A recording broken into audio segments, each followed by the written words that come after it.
Hare Krishna, dear devotees. I'm in the garden of Radhadesh temple.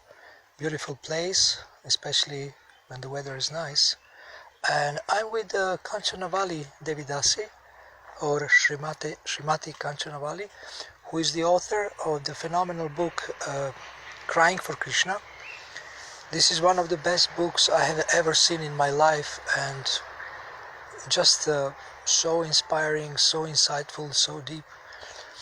And I was very curious to understand from her, to know from her how this book came into existence and what inspired her, and anything interesting in relation to the production and distribution and reading of that book by people who have received it. So I want to start by asking her to introduce herself, and then we will have a little interview. Okay, Hare Krishna. My name's Kancana-valli. I live presently in Radhadesh in Belgium. I feel very fortunate to be in such a beautiful place. For the minute sitting in the garden. It's lovely. It's a sunny day. I've been living in a Hare Krishna center since 1992. I met the devotees in 1991, so I'm a little like furniture. If you come, I'm always here. So, like that. Okay, so let's speak about the book. How this book? How did you get an idea to write that book? Well, I went to a japa course with Satchidananda Swami, and at the end of that, we took like a little vow. We took a vow of something that we wanted to improve, and one of the things I wanted to improve was my japa, which is natural from a japa course. And I just got this idea of finding things that would inspire me and making them very short, because I didn't want to interrupt my japa. You know, if you're reading something, it's an interruption. So I wanted something that would just be really just a few words, very short, that would speak to me. And so I started with "Please help me," which seemed the most appropriate, because you don't know where you're going to go or what you're going to do, right? So I started with that, and anytime I was chanting and my chanting was focused, or I was feeling attached to Krishna, or I was feeling that he wasn't there and I wasn't doing very well, then those things that inspired me, I wrote them down. Sometimes I wrote a little longer, but then I would try and condense, like making burfi out of milk. Yes. So you start with the milk, and then you cook it down, and then do it with something very sweet. So, so I started doing that. Actually, that reminds me that when I was editing my book, I was looking to see where it came from, because people were asking me, where does it come from, like that. So some things were from Srila Prabhupada, some things were from Bhaktivinoda Thakur, Bhaktivedanta, like that. Some things were from our own spiritual masters. So I went through the whole book, and I thought I found two that I couldn't find any quote for, like anything. Where did it come from? Mm-hmm. And then one time I was reading something by Rupa Goswami, and one of those things that I thought, I'd written that, actually was from Rupa Goswami. So I didn't know if I'd read it before and it had just come out, or whether it was just a universal principle. Right. Like that. So. So most of the things actually are from Srila Prabhupada, the inspirations from Srila Prabhupada, like that. I mean, when I read your book, I saw many things sound familiar, but somehow you presented it in your own way, in your own unique way, so they also had originality, although the eternal principle was there behind it. And so these were originally some prayers that you offered, and then you. When did you decide to make a book? Well, I was collecting these prayers actually, so I ended up. I made with a little handmade book first it was handwritten, and then I ended up with so many that it just seemed every time I added something I needed to, so then I started typing them up. What did you say again? I forgot. When did you decide to make a book? Oh, when a book. Out of these prayers and Right, yeah. So I thought, I was quite pleased with it. I thought this is really helpful for me. So I wanted to share it with other people, so I would show it to my friends, or people, that I met, like older devotees or like that. And many times when I showed it to someone, they said, oh, where can I get a copy of this? Or are you going to publish it? And that wasn't in my mind at all. I was completely, yeah, definitely. I wasn't shocked, but because I'm a writer and editor, I was involved with publishing in Radhadesh, so I was used to that. But the idea that I would publish this book that I made was really quite difficult for me. First of all, it's extremely personal, because it's things that really touch my heart that actually would make me cry. That was one of the conditions. If it didn't make me cry, then it wasn't going to go in. Like when I was finally making it, I was thinking, my God, how can I do this? And I'm not anything. I'm a girl. I'm young. I was in 30s, and I'm not a spiritual master. I'm not a guru. I don't have any position in the temple. I mean, all of that was just obvious to me that I wasn't qualified, because I'd never seen any books by, at least not like this.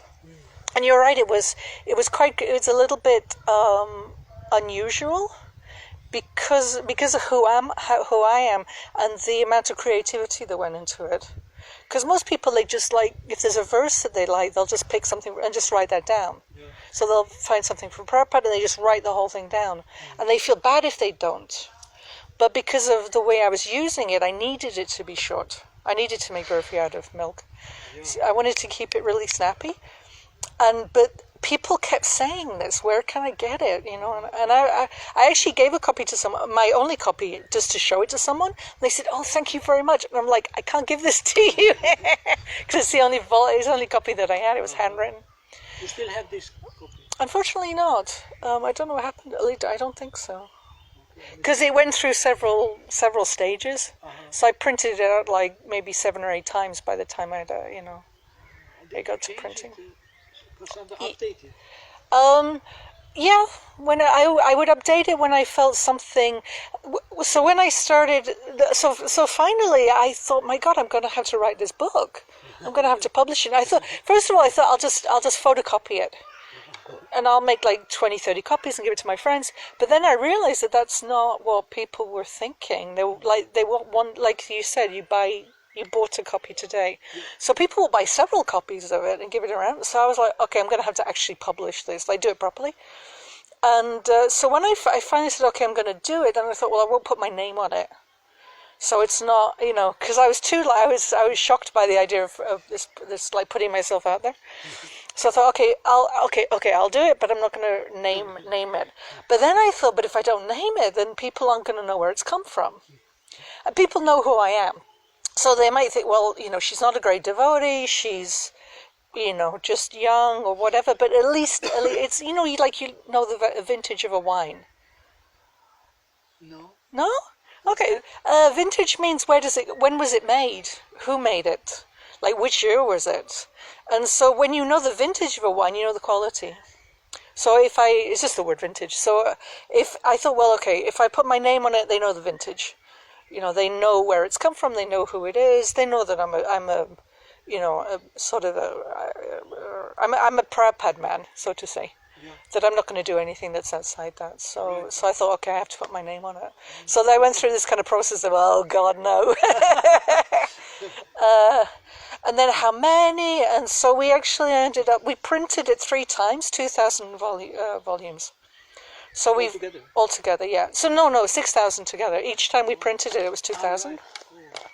Because it's a small book, so you can put it in your pocket. It's easy, like that. And that's about publishing it. I thought, okay, because I wanted people to be able to carry it around with them, because that's what I was doing with mine. So I thought I should make it a hardback book. And when people, there's this whole thing of when you pick up a book, because you have to catch people's attention, right? Yeah. So when you pick up a book, how does it feel? What does it look like? Yeah. And when you open it, what's the paper?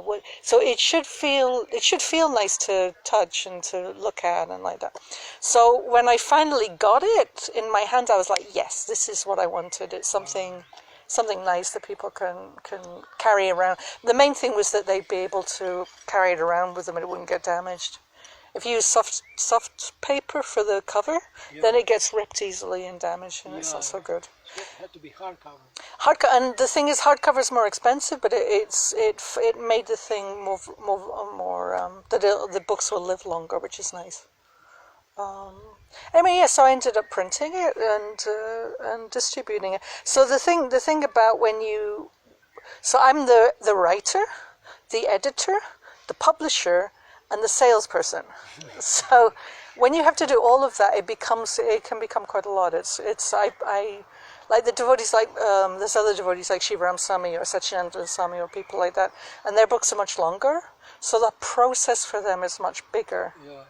So I could appreciate more. My book's just a little, it's a handbook. It's just simple things. So I could appreciate other people's books. Prabhupada writing Srimad Bhagavatam.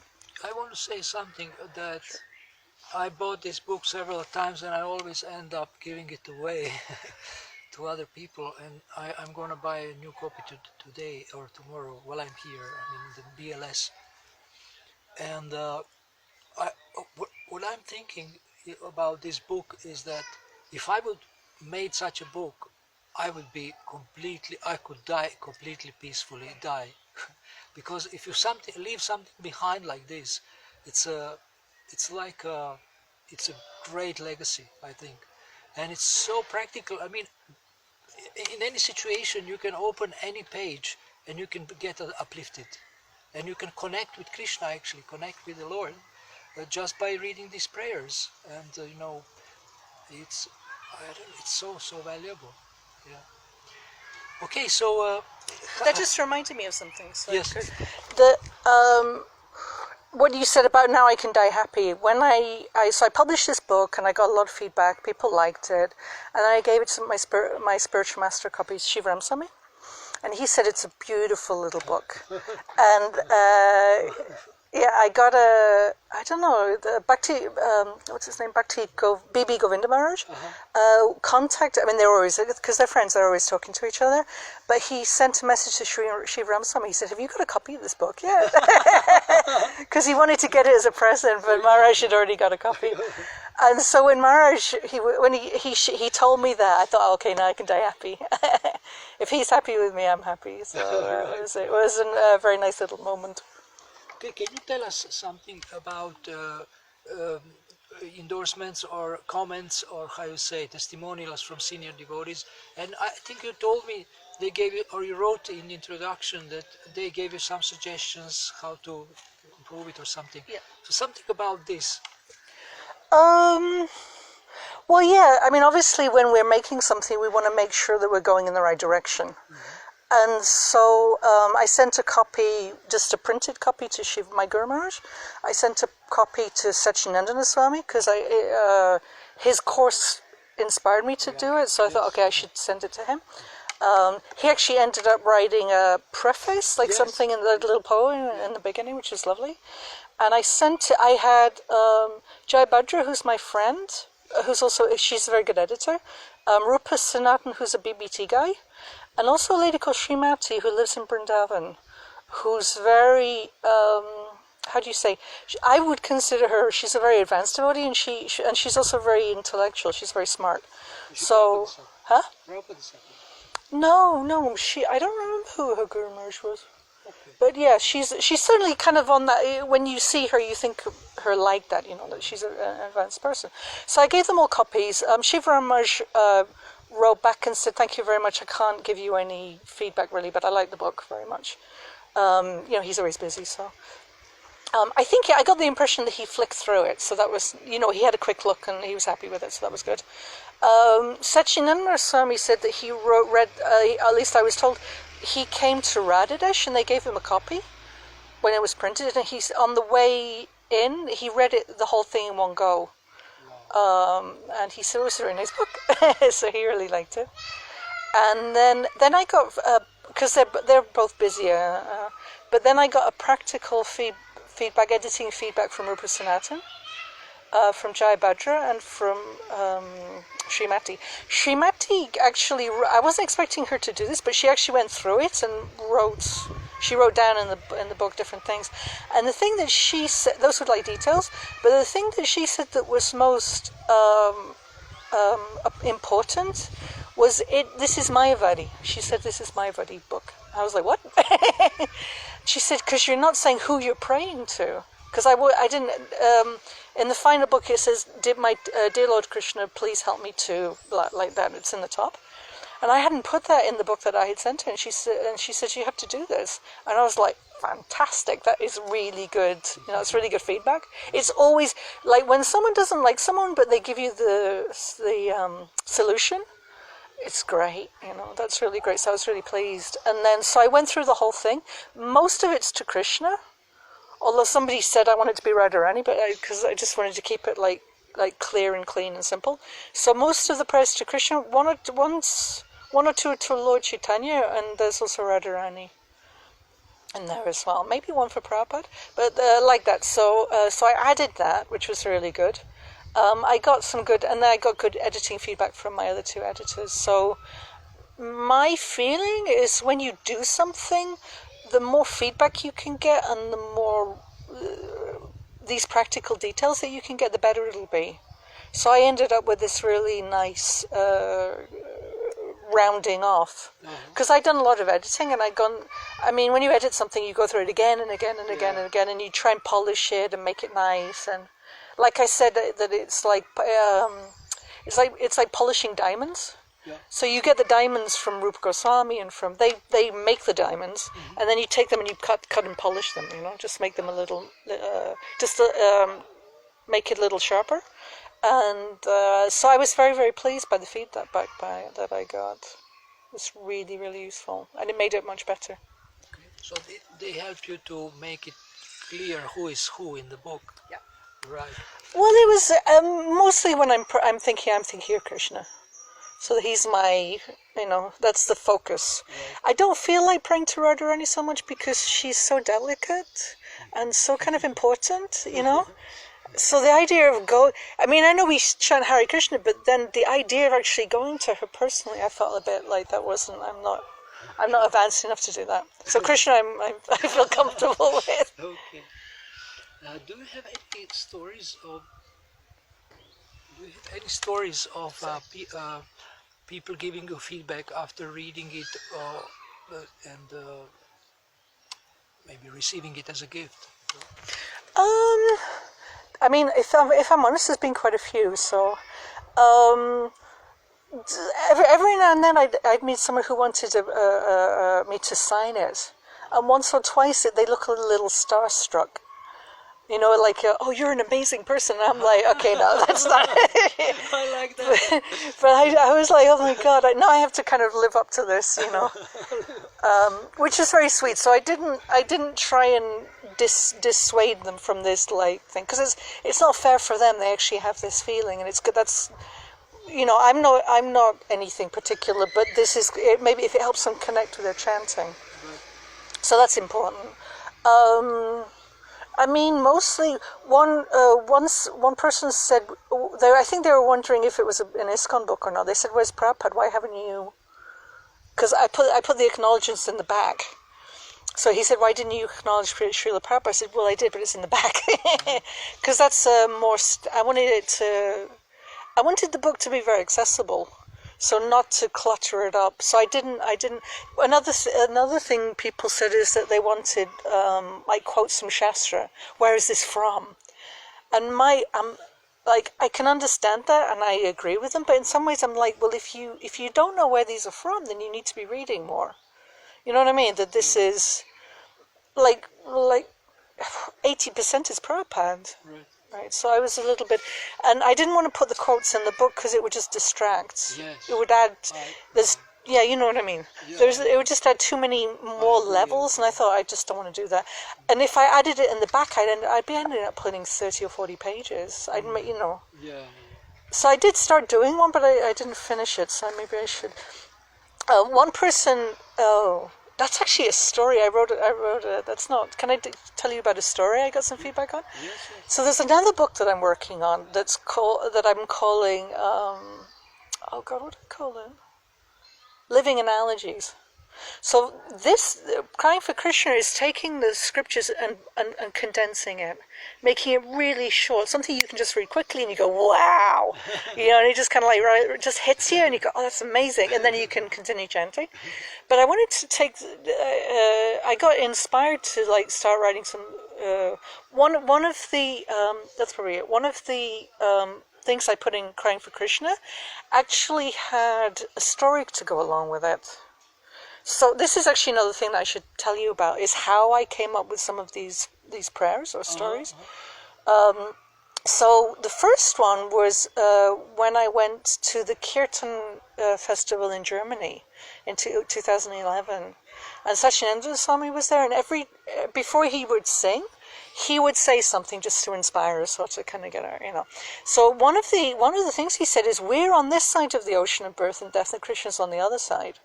And I was like, wow, that's amazing. So I just closed my eyes, and I have a very visual imagination. I'm extremely visual. So if I close my eyes and just let it be, then I can actually think of, so I imagined myself sitting by the ocean of material existence, and the boat of Lord Chaitanya, the boat of the holy name, is gone. Right? So it's gone. And I'm sitting on this side waiting, and I'm thinking, when is he going to come again? It's the next lifetime of Lord Brahma. Right, which is a really long time. I mean, this is that's when Lord Chaitanya, he comes once in a day of Brahma, right? So Krishna appears, then Lord Chaitanya appears, and they're special. This is a special thing. And I just missed it. I was busy. I got distracted, and I arrived, and there's all this like garbage on the floor, and there's a boat, a place where you moor a boat, and I'm too late. And there's no happy ending to the story. So I this actually came from this kirtan thing with Satchidananda Maharaj, and I was just sitting there, and I was crying and crying and crying while the kirtan was going on. I got really upset. I mean, if anybody saw me, I think I was like losing my mind. But it was to do with this meditation. Yeah. And then after I was talking to some friends, I told my friend about it, and she says, you've got to write this down, because it's really good. I was like, okay. So I wrote it down, and then I ended up writing down a few more, some other things. Some people found the negative ones too hard. Like this it was hard. So I wrote some positive stories as well, like you actually end up meeting Krishna and like that. Uh-huh. So I ended up with these meditations, and it wasn't, I have to make sure this is really clear. It's not because I'm an advanced person. It's because I have this thing of imagination that if I'm sitting somewhere and I'm chanting and I close my eyes and I just allow it to be like that, then very often a picture will come up. And so a lot of the prayers in the book are like there's what is it? It's in the beginning. Hold on. Oh yeah, that's it. I'm trapped to the waist in the quicksand of my lusty desires. Yeah. So yeah, that's just beautiful. So and that happened. I was sitting in the kirtan and I couldn't move my legs, and I closed my eyes. So I saw Radha Gopinath and I closed my eyes, and I said, "What does this feel like?" And it feels actually like I'm trapped. That I can't move, and then this image came up, and it wasn't like if I had to make myself think of an image, it distracts me from my chanting. It's not helpful. But if it just comes up by itself, then it can be, because I'll see the image and I'll think, well, will that be useful? Can I let that be there, sort of in my head? And if it feels like yes, that'll be useful, then I just let it be there while I'm chanting. And sometimes a whole story like a whole thing will unfurl, like while I'm sitting there, and it can really touch me very, like every now and then I get lucky and it touches me very deeply, and I end up with a story. So then I can write the story down. So that's some of the prayers that are like that have this kind of imagery. A lot of several of those actually from meditations that I have, and I can go back there sometimes if I want to. So it's really nice. Do you sometimes write things that are, we can say, expansion of the poems in the book? I mean, like yeah, exactly. Yeah. Yeah, I can. I've got, but the thing is, it's got to make sense. It's got to work. So there's some of the things in there that I don't know. Like there's one where I'm sort of in a desert, and it's like I'm wandering around, and there's no food. I don't know what I would do with. Like, where would you take that? What's the conclusion of that story? I'm not sure that I could. And it's a little bit intense, and it's not really something that we follow. It's not really something that I've seen in other places. Oh, but one of the cool things is this first story that I wrote down about missing the boat, right? Someone complained to me, it's actually a senior devotee complained and said, this is not Shastric, it's not right and you should take it out. And I was like, no, hang on a minute. Because it's kind of where I started. So I appreciated their feedback, but I thought I can't, like my heart wouldn't do it. I might have already published it by then. Anyway, but then I found that there was a poem by Lochandas Thakur, which had exactly this point, that he had missed. He had come to take the boat, to get into the boat of the holy name, but he missed it. He was late. Oh, amazing. Yeah, so I got really lucky with that one. So that was nice. Is that useful? So, because I think this.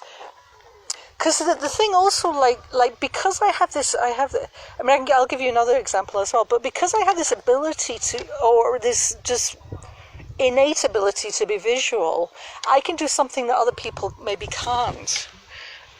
Because not everybody is like that. They don't have this really, or it shuts them down, but for me it becomes, it's almost like sitting here. I can walk, if I've been in a building, I can still walk around it in my mind. I have and where the pictures are and things like that. So I have this. I was going to tell you a story. I forgot. Yeah, there was another picture story that came to mind, but I can't remember it. Oh, I remember now. And this might be interesting because it's actually when things get bad. One time, like Satchidananda Maharaj came, and I love his kirtans, right? So I made sure that I was there. I was sitting down. I was like focused.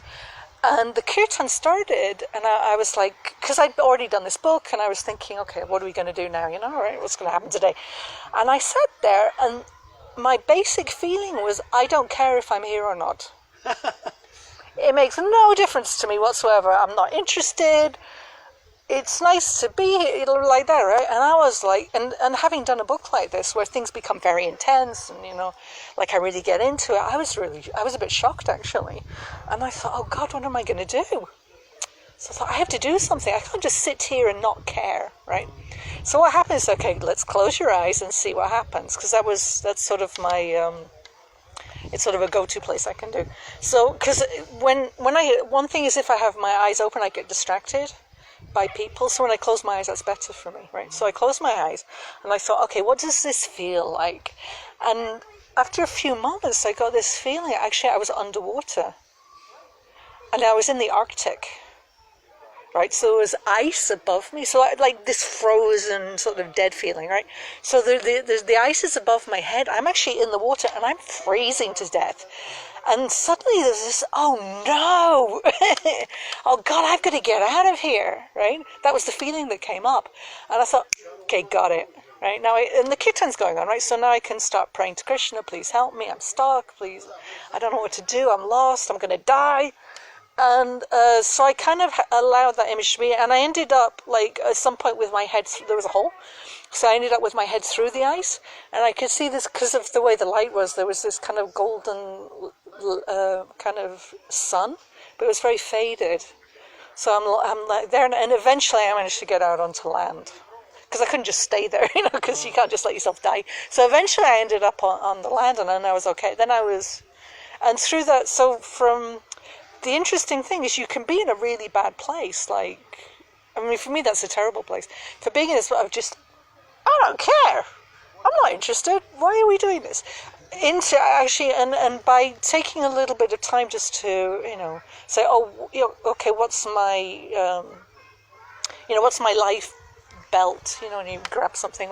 How do I get out of this? What's my positive? what works for me, what are my positive things. So then people can, maybe this is something useful, but we may not have it, because it's sort of a saddener that people may think, well, that's not what I should be doing. But if it's a way of getting into chanting, they actually, because the thing, once I started praying with the holy name, please help me, I'm gonna die, I'm getting upset, then I didn't need the image anymore, if that makes sense. I could just feel it, which is really important for me. So it's kind of imagery is sometimes like a life belt for me, pulls me out of the water. Did you have another question? What is the best feedback you got about the book? The best feedback? Yeah. Somebody said that it really helped them with their chanting. And I was like, that's great. When anybody ever says that, that's like my favorite. Okay. Yeah, because I also have this nature that I want to be helpful. I want to be useful.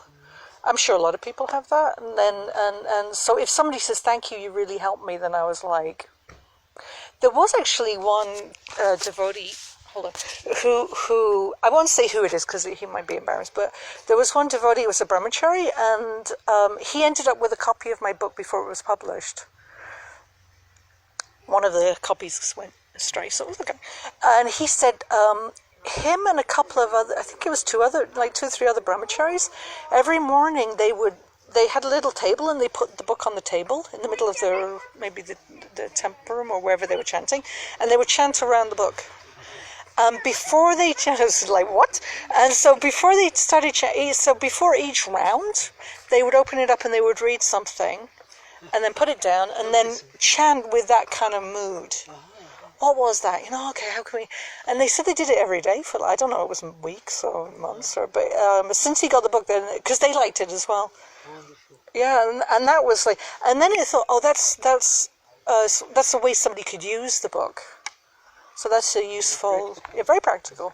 I'm not thinking, well, what, because sometimes you think, well, there's quite a lot of different meditations. I mean, someone could go through and just tick the ones, or put little post-it notes in or something, and then, pick the ones out that they like, which I think is a very good way of doing it. Because not everything in here will relate to everybody.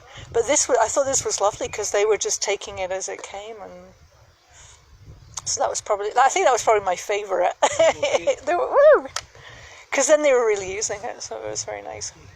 What is the most unusual comment or feedback that you got about the book? Most unusual? Weird or something. Funny. Funny. Unusual, weird. I think it's when it was that brahmachari said, is this connected with Srila Prabhupada? Or where does, the things that people say, well, where does this come from? And I'm like, don't you read Prabhupada's books? So, for me, I think those things were a bit like, what? So it's like that actually made me stand back and think, like, okay, so not everybody, but the interesting thing was every single senior devotee that I showed it to, none of them had a problem with it. They just flicked through it. I mean, they didn't maybe read the whole thing, but they flicked through it, had a look, and went, oh, it's really nice, thank great. And I got so many... So the second time we published the book, because I published it, I actually went to Mayapur to sell it. Because just after I published it, there was ELM meetings, a lot of senior devotees, so it was really a good... they were actually meetings, so I could stand around and just talk to people and give it out. And... So that was, so while I was there, I was actually collecting, I would give it to people and say, well, what do you think of this? And then they give me a little quote. When I gave it to Radhadesh Maharaj, and he gave it back, he said, would you sign it for me? That was another one. I was like, what? I was like, oh my God, what am I going to say? Because normally I'd write, may this help you with your chanting or something like that. And I had to, I can't remember what I think I said something like, thank you for inspiring us in our chanting so that we can, thank you for inspiring us in my chanting so I could make something nice like this. But I was like, what? But people are, when people don't get it, then I'm like, that kind of puts me, But that, you see, the thing about that, though, that's useful because that helps me with other work I'm doing. You know, because when you get negative feedback, and then they tell you like this thing, and they tell you they give you a good. One time, somebody gave me some feedback, and they said it was about something else, and they said it's just bleh, and I'm like, that's okay, but I can't do anything with that. It's not. Yeah. Why they say that? No, it was something I wrote. We made a web page. We were making a website, and I was writing some things, and he didn't like it at all. But he didn't give me the. You have to. Well, why? You know, if you just make a noise, I can't do anything with that. Right. But when people don't like it, and they give me a positive thing that I can actually change it, I'm very happy with that. Mm-hmm. Even if I can't, like if it's already printed, so I'm not going to do it. But it helps me with my growth as a writer and an editor. Mm-hmm. I actually have another point with this, so I thought I'm not going to have anything to say, so it's good. There were a couple of so this is basically my prayer book.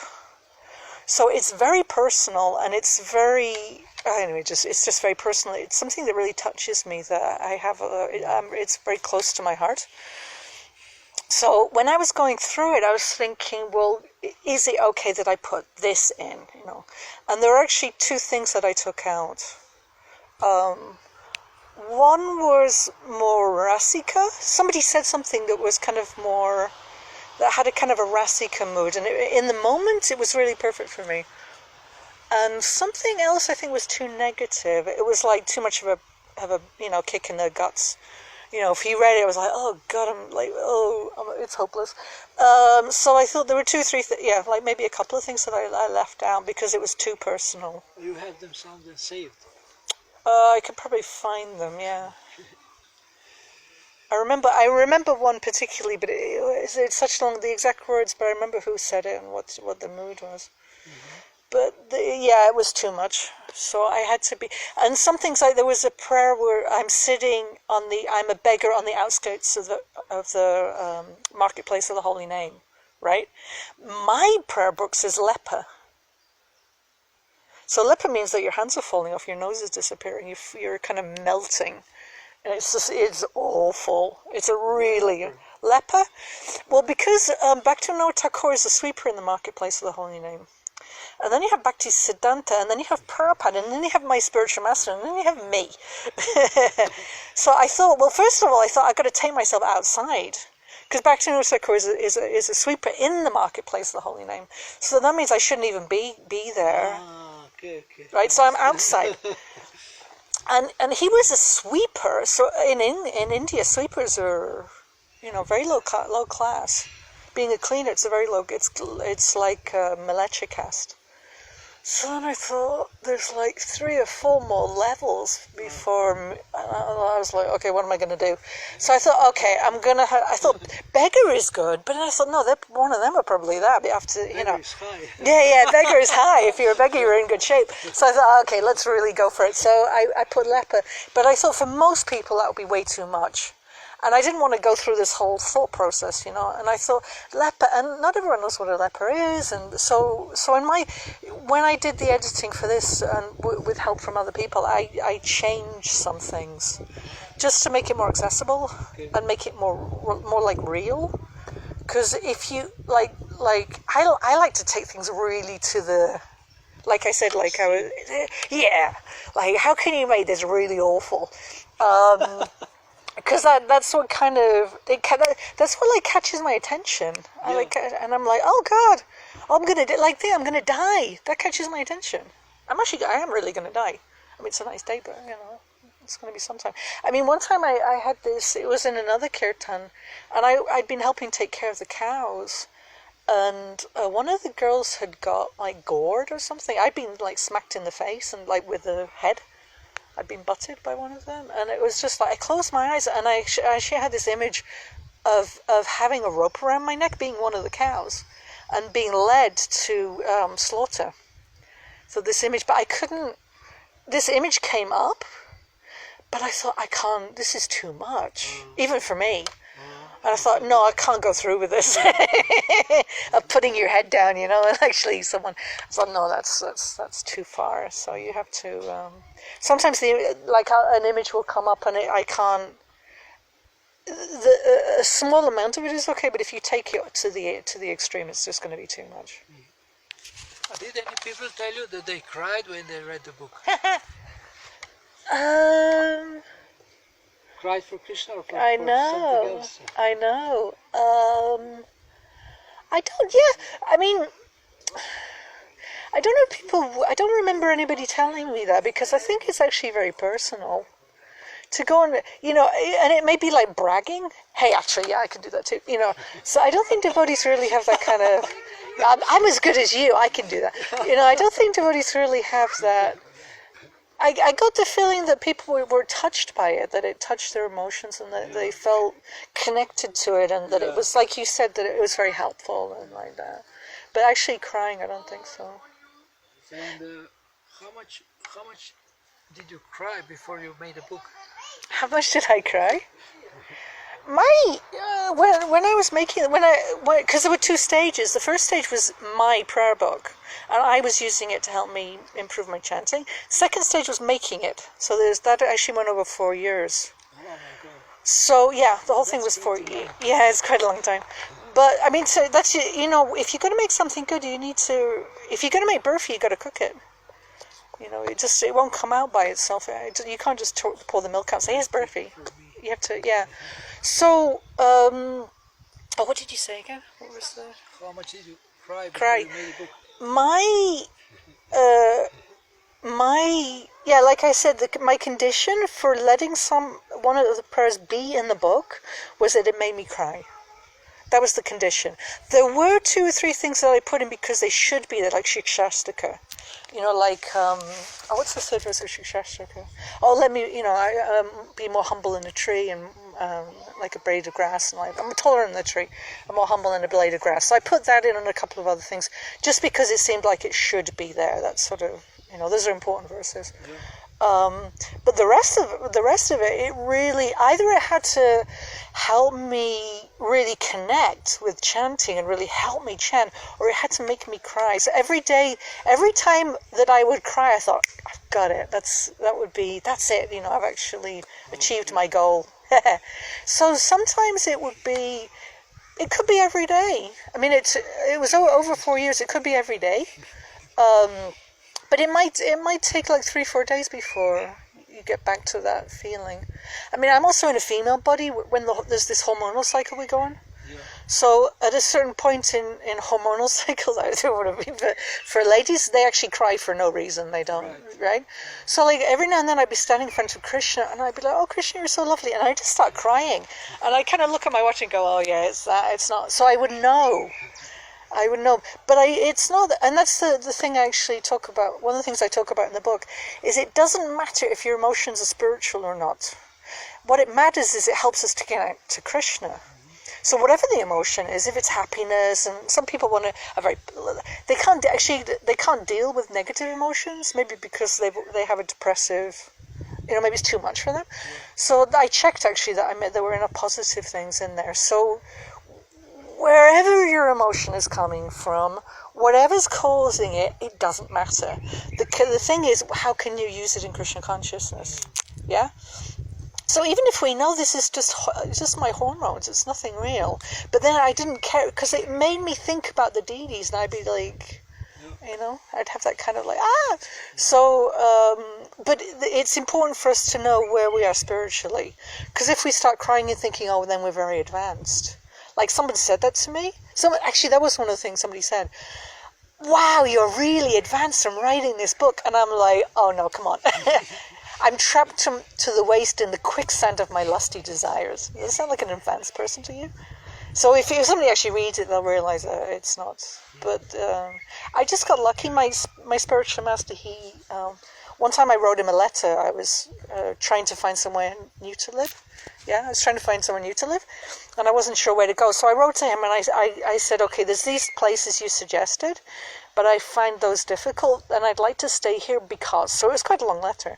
And he wrote back to me, and the first thing he said was, what I'd first like to say to you is the letter was really well written, something like that, and I think you should write. Okay. And I was like, what? Yeah, that was very good. So that was in, oh God, when would that have been? Oh, so when it was coming here. So that would have been in like 2001. And I didn't start really getting into that until 2009. Because the thing about writing is you have to have something to say. Now this may sound obvious, but and this is one of the things about my book is that I started making a prayer book, and I thought, yes, it's nice, but it was a bit like a bit of this, a bit of that. It wasn't cohesive. It didn't have a structure to it, So 2009 was where I had the kirtan. That kind of got me going, and no, the kirtan retreat. And then in 2011 was when I went to this kirtan course, and my friends said, "You've got to write this. You've got to write this down." My Mahavidya, she lives in Germany. She's lovely. Polish. She's Polish, yeah. She's a scholar, She's a good writer as well. So, what was I saying? Oh, I got lost. Sorry, I interrupted you. No, it's okay. Yeah, that was the point. So that kirtan helped me decide what's the point. So then, and it's about this thing with emotions. Emotions are actually really important because we all have them, and they can help us. If we try and chant from the head, or we try and pretend that we're spiritual, that can be difficult. But if we can get our if we can start thinking about Krishna, that I'm here, I'm here, he's there, and I'm trapped. Right? I'm trapped in the material world. And if I don't go over there, this is going to... I'd had quite a lot of bad experiences in my life. I mean, I nearly died like 20 times in my life and got injured. And, I jump in the deep end and forget I can't swim. So then, I'm always doing stuff like that. So this thing about... the thesis statement, why this book became very clear during that kirtan, when I had this image of being on this side and I've missed the boat, and how the emotions can be useful, because that was like 5 or 6 days, and so once I kind of clicked into that thing about emotions, then I was doing it every day, every kirtan I was sort of collecting, and so I was getting different. So the storybook that I started making kind of came from that. And then I could write the introduction and the preface. Why? You're making a storybook? Yeah. Now? At the minute, I'm writing a book with 108 Hare Krishna melodies. And it's such a technical, difficult book that it's taking me a lot of time. I'm actually tired right now. I probably need a break from it. Maybe I should go back to the stories for a little while. That's not a bad idea, actually, because I could do with working on them. And I'm going to publish that in some way or other, but it's even more out there than Crying for Krishna. And what stories are these? My stories. Your stories? Yeah. My stories. It's these meditations, it's called living analogies. So instead of taking an analogy and condensing it, making it very short and something that you can just catch it like that, I'm taking the analogy and blowing it up into a story. Yeah, and the reason that I think I should publish this book is when I show it to people, and every now and then they turn around and they've actually got tears in their eyes. And I'm like, oh God, I have to publish this. No, that's the music. I've got 6 or 7 of these stories. They're quite difficult to do because they really have to, it's not just having an analogy. You've got to be able to make the analogy into a story, and to make it's got to make sense. Yeah. and so I've got 3 that it's got 3 that are quite a negative on the negative side, and it's got 3 on the positive side. And I've got 1 which is somewhere in the middle I haven't quite finished yet. Okay, my last question. Okay. What is your favorite poem from the book? From my book? Yeah. Oh God. Mind if I have a look? Yes. Is it okay? Okay. Yeah. I think probably the best one is the prayer for Lord Chaitanya at the beginning, and it's